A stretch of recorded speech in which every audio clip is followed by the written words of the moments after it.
പാട്ടും ഊത്തും എന്ന എൻ്റെ യൂട്യൂബ് ചാനലിലേക്ക് എല്ലാവർക്കും സ്വാഗതം.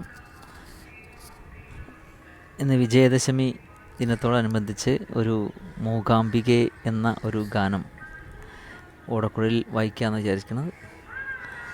ആദ്യമായിട്ട് കാണുന്ന ആളുകളൊക്കെ സബ്സ്ക്രൈബ് ചെയ്യണം.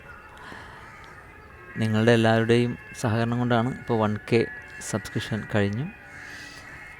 അപ്പോൾ എല്ലാവരും ലൈക്ക് ചെയ്യാനും ഷെയർ ചെയ്യാനും സബ്സ്ക്രൈബ് ചെയ്യാനും മറക്കരുത് എന്ന് അഭ്യർത്ഥിച്ചുകൊണ്ട് നമുക്ക് ആ പാട്ടിലേക്ക് പോകാം.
കണ്ടില്ലേ, എൻ്റെ ബാക്കിലൊക്കെ കണ്ടില്ലേ. ആക്ച്വലി ഞാനിപ്പോൾ വെസ്റ്റ് ബംഗാളിലാണുള്ളത്, കൽക്കട്ട. അപ്പം എൻ്റെ ബാക്കിൽ ഇങ്ങനെ കാണുന്നില്ലേ, കാരണം അത്രയും വലിയൊരു ടൗണിൽ, ഷിപ്പൂർ എന്ന് പറഞ്ഞ ടൗണിലാണ്. എൻ്റെ മോളിവിടെ PhD ചെയ്യുന്നുണ്ട്. അപ്പം ഞാനൊരു 3-4 ദിവസമായി ഇങ്ങോട്ട് വന്നിട്ട് കാളിഘട്ടിലൊക്കെ പോയിരുന്നു. കാളിഘട്ടിൻ്റെയും അതുപോലെ ഇവിടെ പാൻഡൽസ് ആണുള്ളത്. മറ്റേ നമ്മുടെ ഈ ദുർഗ പൂജയെ ബന്ധപ്പെട്ട് പാൻഡൽസ് എന്നാണ് പറയുക. അതിൻ്റെ ഒരു വീഡിയോ ഞാൻ ഉടനെ ചെയ്യുന്നുണ്ട്. കുറേ ക്യാപ്ഷൻസ്, കുറേ വീഡിയോസ് എൻ്റെ കയ്യിലുണ്ട്. അപ്പോൾ ഇന്നലെയൊക്കെ അങ്ങനത്തെ സ്ഥലങ്ങളിലൊക്കെ പോയിരുന്നു. ഇത് കണ്ടില്ലേ,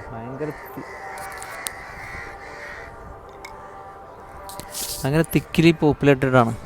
കാരണം IIEST ഇന്ത്യൻ സ്ഥാപനത്തിലാണ് നമ്മൾ പഠിക്കുന്നത്. അവിടെ ഷിപ്പൂർ എന്ന സ്ഥലത്ത്, ഹൗറയ്ക്ക് അടുത്തുള്ള സ്ഥലം. അപ്പോൾ അവിടുത്തെ ഞാനിപ്പോൾ ഒരു താമസിക്കുന്ന ഫ്ലാറ്റിൻ്റെ മുകളിൽ കയറി നിന്നതാണ്. മുകളിൽ കയറിയിട്ട് അതിൻ്റെ അടുത്തുള്ള സ്ഥലങ്ങളാണ് ഈ കാണുന്നത്. അവിടെയൊക്കെ കംപ്ലീറ്റ് കെട്ടിടങ്ങളാണ്.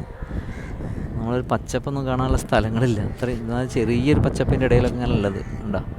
അത്രയും തിക്കിലി പോപ്പുലേറ്റഡ് ആണ് ഇവിടെ. ഓരോ ഗള്ളികളാണ്. ഗംഗേൻ്റെ തീരാണ് ഏകദേശം. ഗംഗ കുറച്ച് അപ്പുറത്താണ് ഗംഗ ഉള്ളത്. ഇപ്പോൾ ഈ കാണിക്കുന്നതിൻ്റെ അങ്ങേ അറ്റത്ത് ഗംഗയാണ്. ഹുഗ്ലി നദീൻ്റെ കുറുകെയുള്ള ഹൗറ പാലമൊക്കെ ഇന്നലെ കണ്ടിരുന്നു. അങ്ങനെ കുറേ കാര്യങ്ങൾ കണ്ടു. അപ്പോൾ ഇവിടെ ഈ പാൻഡൽസ് എന്നാൽ ശരിക്കും ദുർഗാ പൂജയെ ബന്ധപ്പെട്ട് ദുർഗയുടെ വിവിധ ഭാവങ്ങളെ ഉൾക്കൊള്ളിച്ചുകൊണ്ട് ഒരുപാട് കാണാനുണ്ട്. പിന്നെ ഇന്നലെ കാളിഘട്ട് എന്ന ദക്ഷിണേശ്വർ ക്ഷേത്രത്തിൽ പോയി എൻ്റെ കാര്യങ്ങളൊക്കെ വീണ്ടും ചെയ്യുന്നുണ്ട്. ഓക്കെ.